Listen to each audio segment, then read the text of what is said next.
My daughter's teacher sent drawings home at midnight saying, "Your child keeps drawing this man. Do you know who he is?" The text message came through at 11:47 p.m., jolting me awake from the half-sleep I'd fallen into while scrolling through work emails. It was from Mrs. Bannister, my 7-year-old daughter Sophie's second-grade teacher, which was strange enough on its own since teachers didn't typically contact parents near midnight. The message itself made my stomach drop. "Mr. Coleman, I need to discuss something urgent about Sophie. She's been drawing the same man repeatedly for weeks. The drawings are becoming more detailed and disturbing. I'm sending photos. Please call me immediately when you see this, regardless of the time." 3 image files followed, loading slowly on my phone screen. When they finally appeared, I sat up in bed, fully awake, my heart pounding. The drawings showed a man with distinctive features: sharp, angular face, deep-set eyes, a scar running from his left eyebrow to his cheekbone, and dark hair swept back. The style was crude, as expected from a 7-year-old, but the consistency across multiple drawings was unsettling. In some pictures, the man stood in what looked like a basement with concrete walls. In others, he was near a blue car. One drawing showed him holding what might have been a phone or a small rectangular object. I climbed out of bed and walked down the hall to Sophie's room, pushing open her door quietly. She was asleep, her blonde hair spread across the pillow, her breathing steady and peaceful. She looked so small and innocent that the idea of her drawing something disturbing seemed impossible, but the images on my phone told a different story. I backed out of her room and went downstairs to my home office, closing the door before calling Mrs. Bannister. She answered on the first ring, her voice tight with stress. "Mr. Coleman, thank you for calling back. I'm sorry to contact you so late, but I've been wrestling with whether to send this all evening. I finally decided I had to." Her voice wavered slightly. "Sophie has been drawing this same man for about 3 weeks now. At first, I thought she was just practicing faces, working on a character for a story, but she draws him constantly during free time, during art class, even during recess when other kids are playing. She's drawn him at least 40 times that I've collected. The details are too specific, too consistent. This isn't imagination. I think she's drawing someone she's seen." "I don't recognize him," I said, staring at the images again. "I've never seen anyone who looks like this around Sophie. Has she said anything about who he is or where she's seen him?" Mrs. Bannister was quiet for a moment. That's the disturbing part.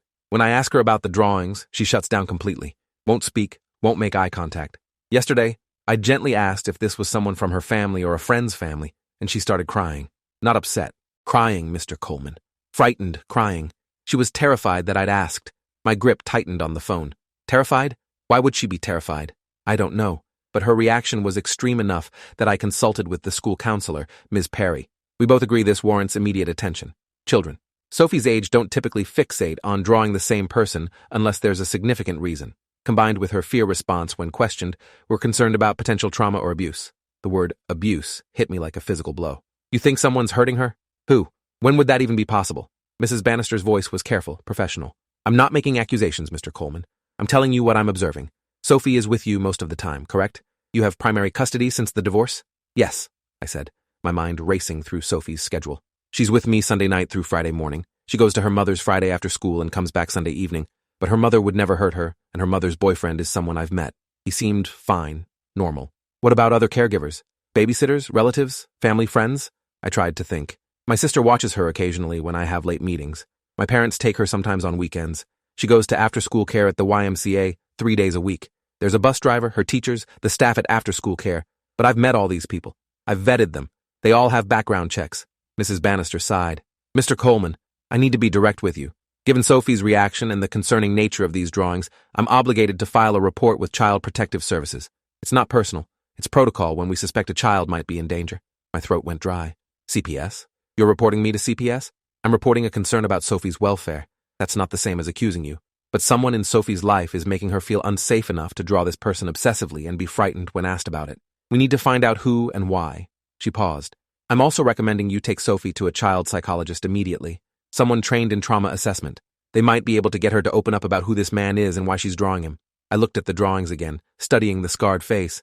What if she's seen this person somewhere random, like at a store or a park? Kids notice things adults don't. Maybe he just scared her somehow and now she's processing it through art. "That's possible," Mrs. Bannister acknowledged. "But the basement setting in several drawings concerns me, and the fact that she's drawing him consistently for 3 weeks suggests ongoing exposure, not a one-time encounter.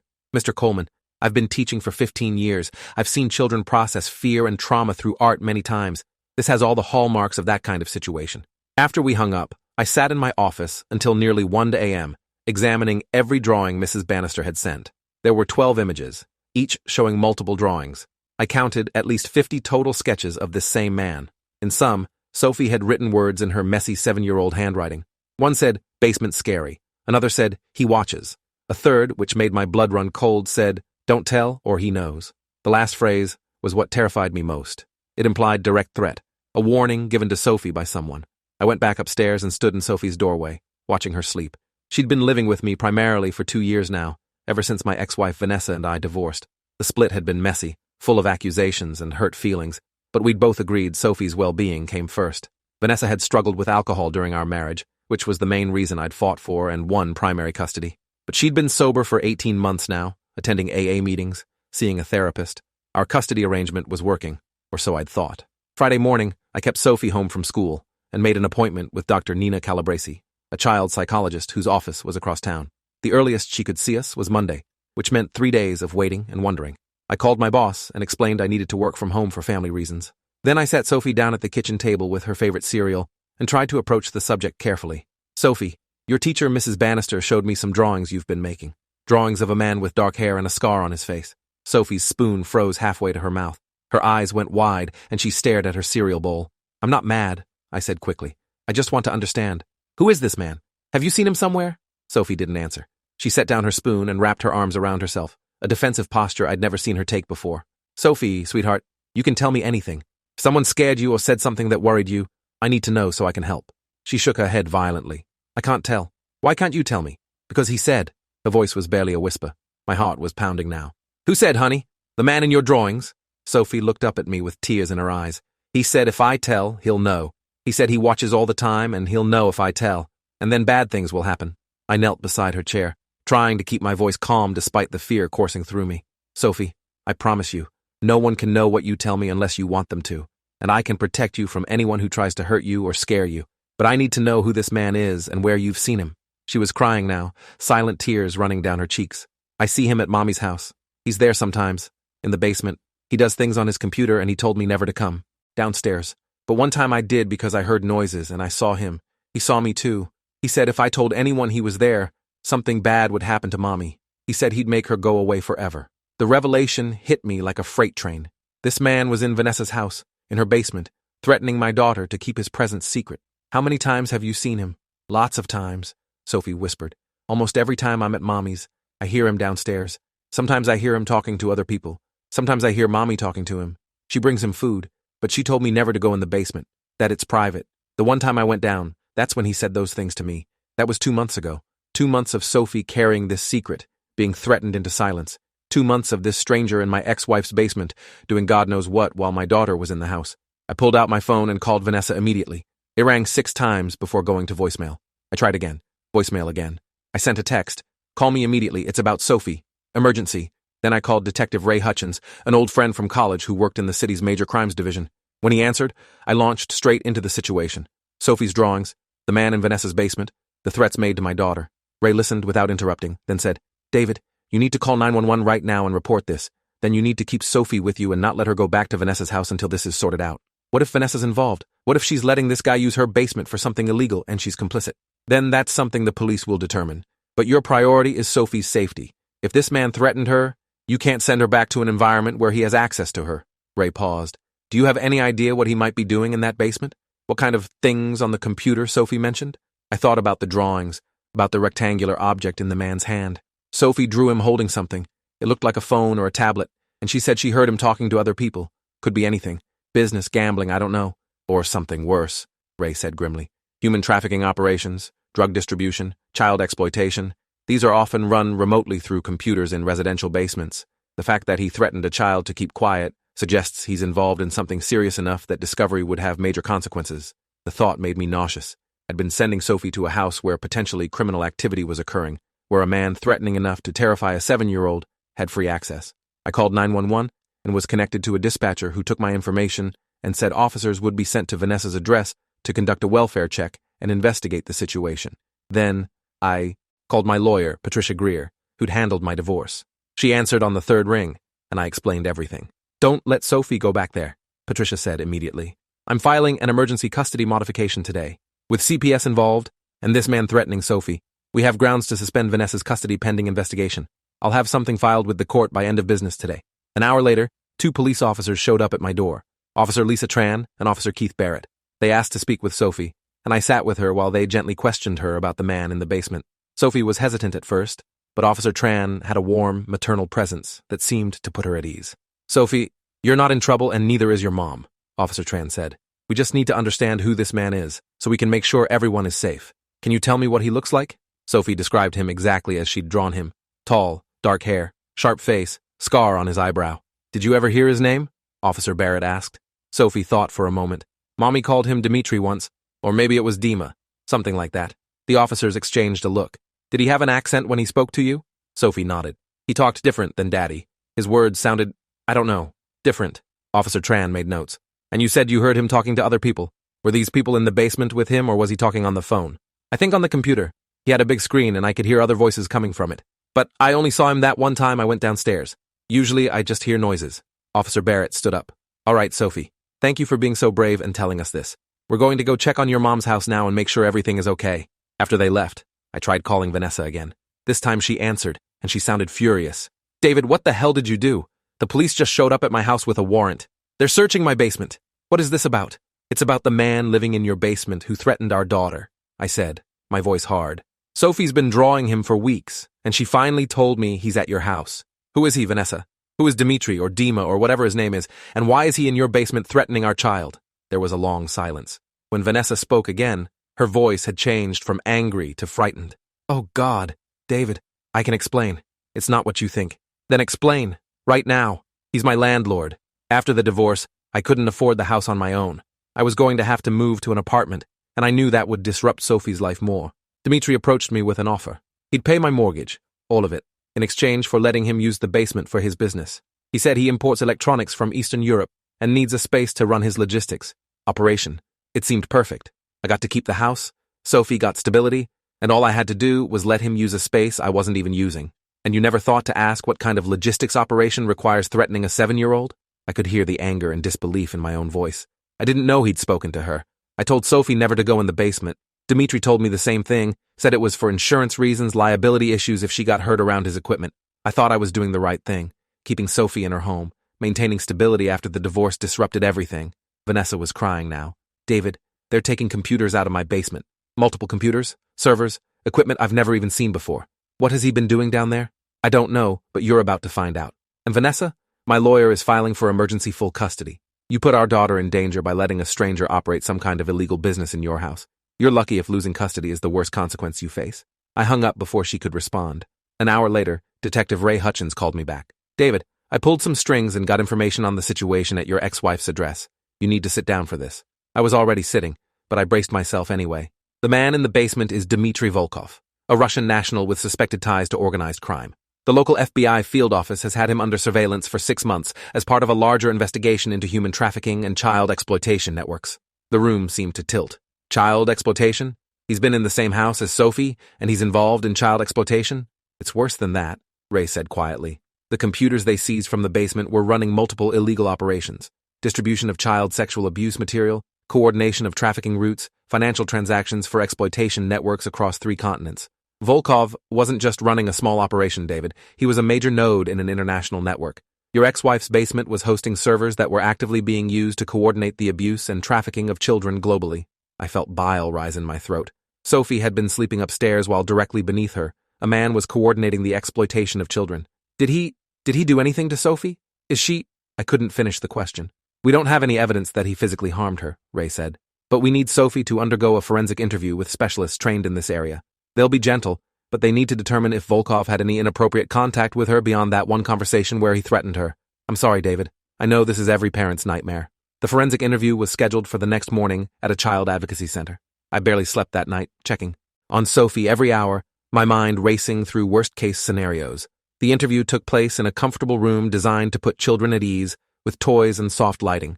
I watched through a one-way mirror as a trained specialist named Dr. Grace Whitfield talked with Sophie. The interview lasted 90 minutes. Dr. Whitfield used age-appropriate questions and let Sophie communicate through both words and drawings. When it was over, Dr. Whitfield came out to speak with me privately. "Sophie shows signs of anxiety and fear related to Volkov, but I don't believe she was sexually abused by him. Her description of their interaction is consistent with a single encounter where he threatened her to maintain secrecy about his presence. However, she's definitely traumatized by the threat itself and by the knowledge that something bad was happening in her mother's house. She paused. There's something else. During the interview, Sophie mentioned hearing a child crying in the basement one night. She said it woke her up, and she went to the top of the basement stairs, but the door was locked. She could hear a child crying and a man's voice, but she couldn't understand the words. That was about 6 weeks ago. My hands clenched into fists. There was a child being held in that basement while my daughter was upstairs? We've passed this information to the FBI.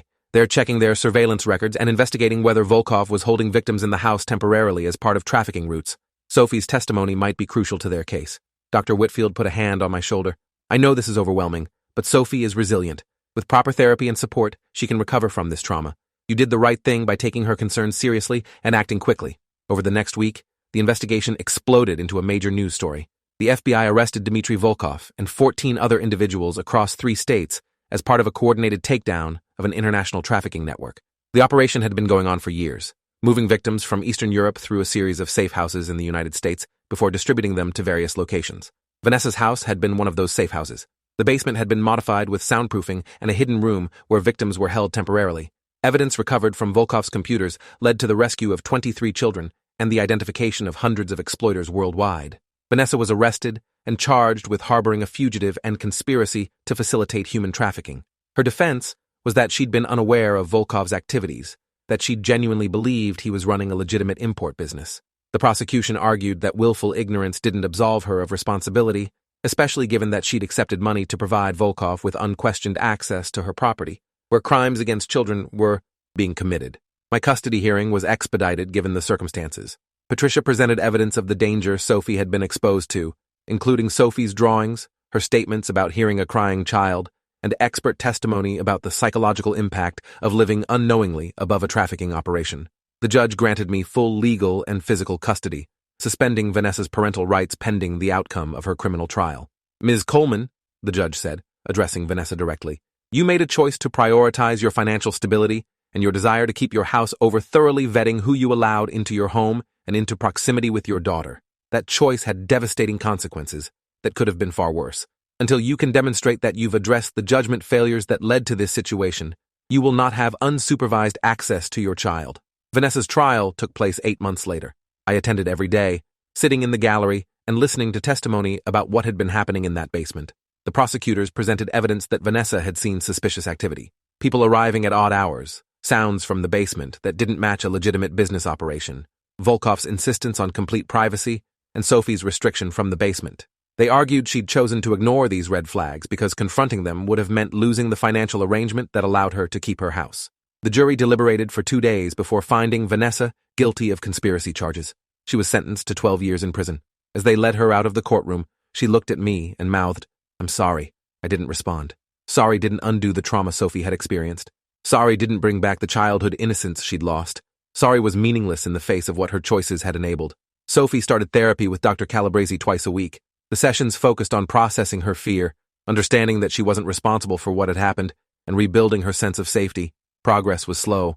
Sophie had nightmares frequently, woke up crying about the man in the basement, asked repeatedly if Volkov could find her. I installed a security system in our house, let Sophie choose a big dog from the shelter who slept in her room, did everything I could to help her feel protected. Mrs. Bannister visited our house one evening, bringing a gift for Sophie, an art set with new colored pencils and sketch pads. I wanted Sophie to know that art can be healing, not just a way to express fear, she said.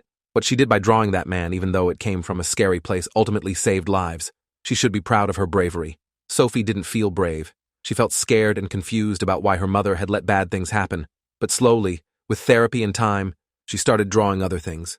Flowers, animals, our new dog, her friends from school. The drawings of the man with the scar stopped.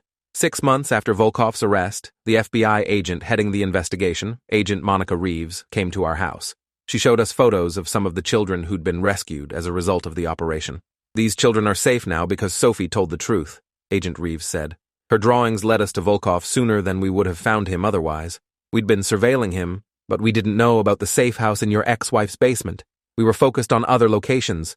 Sophie's information accelerated our timeline and allowed us to act before more children were moved through that house. She turned to Sophie. You're a hero, Sophie. What you did was incredibly brave. You told the truth even though someone scary told you not to. And because of that, lots of kids got to go home to their families. Sophie looked at the photos. at the faces of children who ranged from toddlers to teenagers, all of whom had been trapped in a nightmare. "Are they okay now?" she asked quietly. "They're getting help, just like you are," Agent Reeves said. "It takes time to heal from scary things, but they're safe, and that's because of you." Over the following year, Volkov's trafficking network continued to unravel. The evidence from his computers led to arrests in 12 countries. The network had been operating for over a decade, and hundreds of victims were identified. Volkov himself was convicted on 63 counts, including human trafficking, child exploitation, racketeering, and conspiracy. He was sentenced to life in prison without possibility of parole. At his sentencing, the judge made a statement that was reported widely in the media. "Mr. Volkov, you treated children as commodities to be bought, sold, and exploited. You operated your criminal enterprise from a suburban basement, hiding in plain sight while destroying innocent lives. The courage of one 7-year-old girl who told the truth despite your threats led to your capture and the dismantling of your network. I hope that knowledge haunts you for the rest of your days in prison." Sophie turned 8, then 9. The nightmares became less frequent. She made friends who knew nothing about what had happened in her mother's basement. We created new routines and traditions that had nothing to do with the past. But she remained cautious around strangers, hyper-aware of her surroundings, quicker to notice things that seemed wrong. Dr. Calabresi said this wasn't necessarily a bad thing, that Sophie had developed a heightened sense of awareness that could serve her well as long as it didn't become debilitating anxiety. On Sophie's 10th birthday, I took her to the art museum downtown. We walked through galleries looking at paintings and sculptures, and she stopped in front of a series of portraits. "Do you still draw?" I asked, realizing I hadn't seen her with a sketchpad in weeks. "Sometimes," she said, "but not people. I don't like drawing people anymore." "That's okay. You can draw whatever makes you happy." She looked up at me. "Mrs. Bannister said drawing the man was brave, but it didn't feel brave. It just felt scary." "Being brave doesn't mean you're not scared," I told her. "It means you do the right thing even when you are scared. You told the truth when someone wanted you to lie. That's the bravest thing anyone can do." 2 years after the initial investigation, I received a letter from the Department of Justice. It contained a commendation for Sophie's role in helping to dismantle a major trafficking network. The letter explained that her testimony and information had been crucial to the prosecution of multiple defendants and had directly contributed to the rescue of victims. A monetary award was being established in her name to fund art therapy programs for trafficking survivors. "They want to honor you at a ceremony," I told Sophie, showing her the letter. She read it carefully, her face serious. "Will I have to talk about what happened?" "No, you just have to be there and let people say thank you."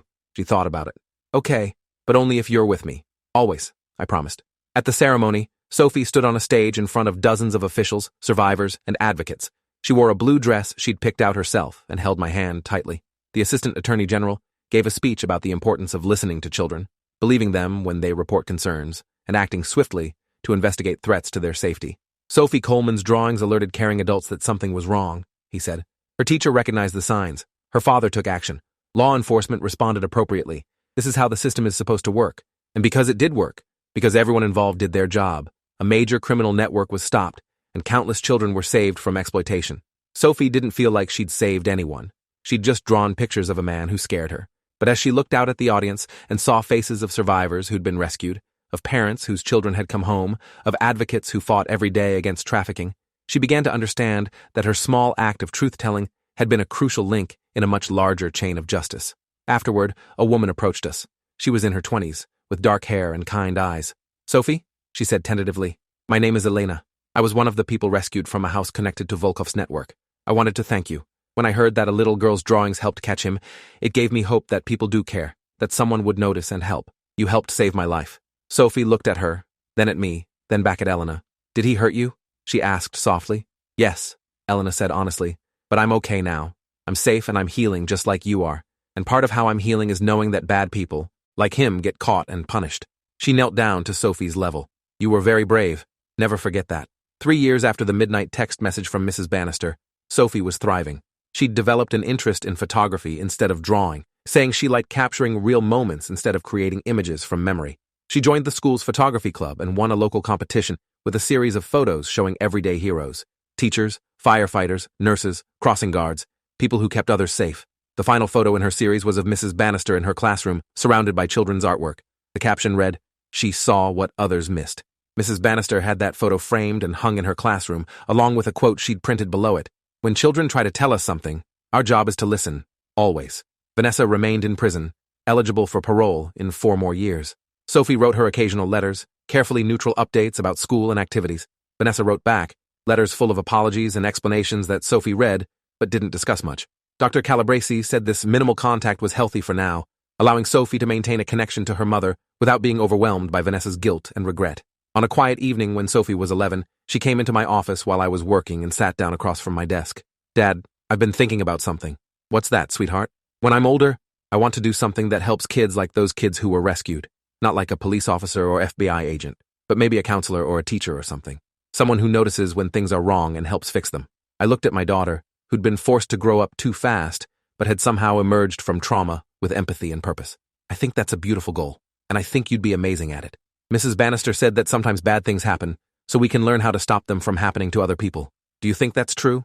I thought about the midnight text message, about the drawings that had seemed so disturbing, about the chain of events that had followed, about the lives saved and the network destroyed because one teacher had paid attention and one child had found the courage to tell the truth. "I think bad things happen sometimes for no good reason at all," I said carefully, "but I also think we get to choose what we do with those experiences. We can let them destroy us, or we can use them to become people who protect others.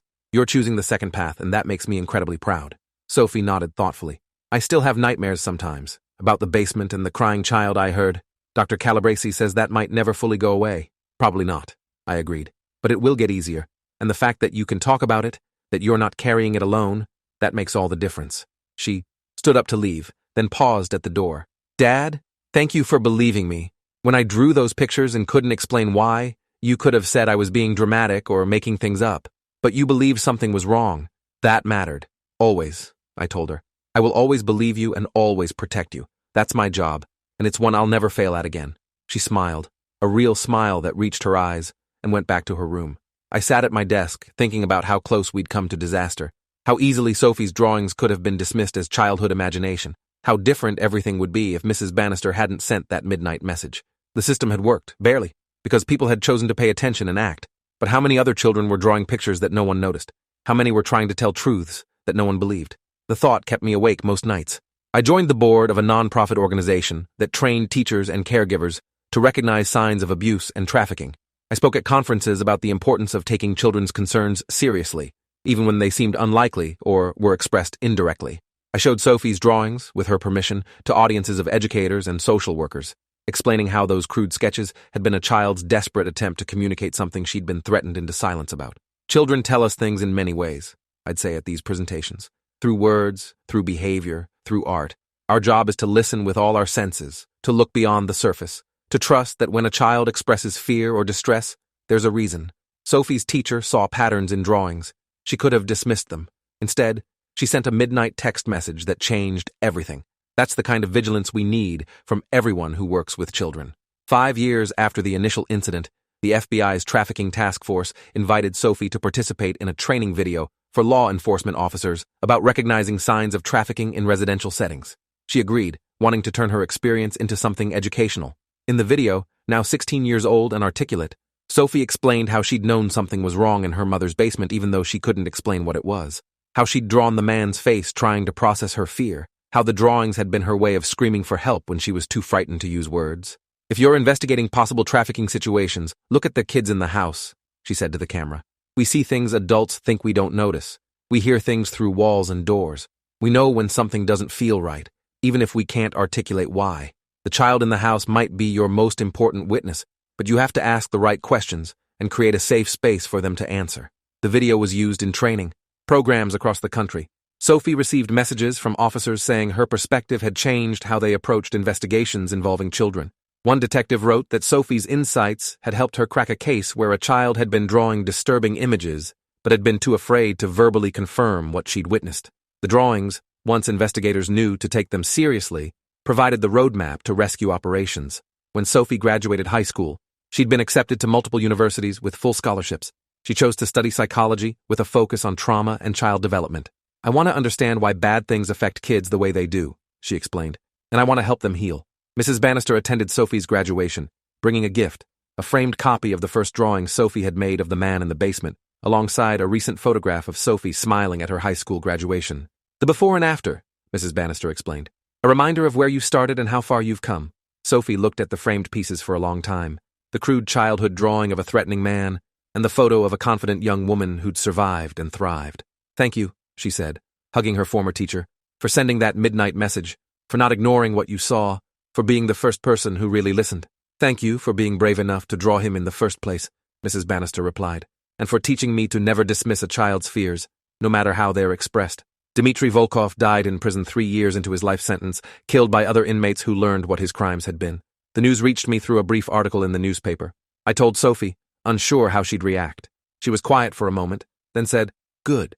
He can't hurt anyone else now." Elena, the survivor who'd thanked Sophie at the ceremony years ago, had become a trafficking prevention advocate. She and Sophie stayed in touch through occasional messages and annual meetings. Elena had gotten her degree, started a family, built a life beyond the trauma she'd survived. She credited Sophie's drawings with saving her life and giving her hope that justice existed. If a 7-year-old could be brave enough to tell the truth, Elena said in an interview about her advocacy work, then I could be brave enough to survive and fight back against the people who tried to destroy me. 20 years after that midnight text message, Sophie Coleman, now Dr. Sophie Coleman with a PhD in clinical psychology, opened a therapy practice specializing in childhood trauma. Her waiting room walls were covered with children's artwork, colorful expressions of fear and hope and healing. On her desk was the framed before and after gift from Mrs. Bannister, a reminder of her own journey. Her first client was a 9-year-old boy whose teacher had noticed he'd been drawing disturbing images. Sophie sat across from him, looked at his drawings of monsters and darkness, and said gently, "Tell me about these pictures. I promise I'll listen, and I promise you're safe here." The boy hesitated, then began to speak, and Sophie listened with the kind of attention that saves lives. Outside her office window, the world continued its complicated dance of light and shadow, innocence and danger, silence and truth. But in that room, a woman who'd once been a terrified child, creating desperate art to communicate what she couldn't speak, was now helping other children find their voices. The drawings that had started as expressions of fear had become a legacy of healing, proof that paying attention to what children try to tell us, in whatever form they tell it, can change not just individual lives, but entire systems of justice and protection. Mrs. Bannister's midnight message had sparked a chain reaction that continued to ripple outward, saving and healing and transforming one listening heart at a time. Thanks for watching till the end. Make sure to subscribe and like to not miss the next story.